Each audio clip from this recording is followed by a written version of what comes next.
네, 네이버입니다. 네이버. 예, 80만 9천 원, 30%. 4차 산업 대장주라고 생각해서 하락장에 매수했는데 외인들도 계속 매도를 하네요. 향후 전망 부탁드립니다. 라고 하셨습니다. 사실 답답합니다. 사실 여러분 제 방송을 보셔도 아시겠지만 저는 사실 네이버를 굉장히 좋게 보고 있습니다. 굉장히 좋게 보고 있고, 그러면서 저는 이제 지난해 같은 경우는 삼성전자를 굉장히 강하게 밀었는데 제가 방송에도 이야기 드렸어요. 그러니까 삼성전자 이제 파란색을 버리고 녹색으로 가자라고 이야기할 정도로 제가 네이버를 굉장히 강하게 밀었는데 밀고 나서도 떨어졌습니다. 사실 떨어지는 이야기를 해야죠.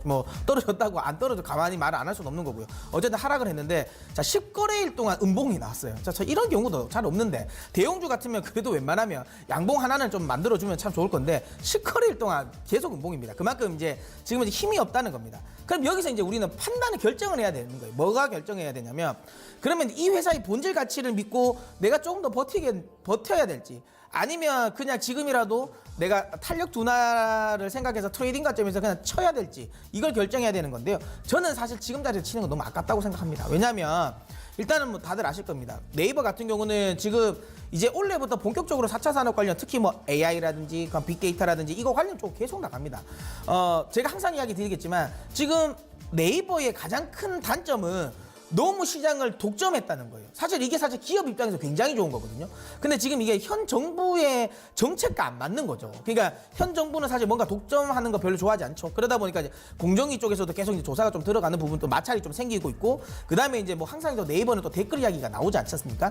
그러다 보니까 이제 좀 민주당 쪽에서도 좀 정치적으로 약간은 이제 요 부분에 대해서 좀 언급을 좀 하고 있다 보니까, 사실 제가 이 종목 같은 경우는 이제 NC소프트 같은 종목입니다. 그러니까 실적 괜찮고 모멘텀도 굉장히 좋은데, 요런 이제 정치적인 관련 부분에서 약간 발목이 잡히면서 좀 힘을 못 쓰는 거라고 보는데요. 하지만 중요한 건 이게 이제 본질적인 부분에서 훼손되는 건 저는 아니라고 생각되기 때문에 들고 가셔야 된다. 오히려 이런 조정은 사실 저는 신규 매수의 기회도 봐도 된다라고 생각할 정도로 긍정적으로 봅니다. 왜냐하면 지금 네이버 같은 경우는 이제 자율주행 쪽으로도 계속 기술력을 높이죠. 왜냐하면 정밀 지도라든지, 그 다음에 지금 이제 자동차 차량용 인베디드 관련 부분, 그 다음에 네이버 뎁스 같은 것들 아시죠? 그런 것처럼 이제 내비게이션 시장, 이 전체적으로 자율주행 쪽을 큰 틀을 보는, 소프트웨어적인 큰 틀을 보고 있는 기업이라고 보시면 되고요. 그 다음에 온라인 관련 부분에서 엄청난 지금 데이터를 활용하고 있습니다. 계속 모으고 있다는 거죠. 이와 관련된 부분 결국에는 힘을 쓴다는 거죠. 그러니까 4차 산업 관련 부분에서 우리나라에서 저는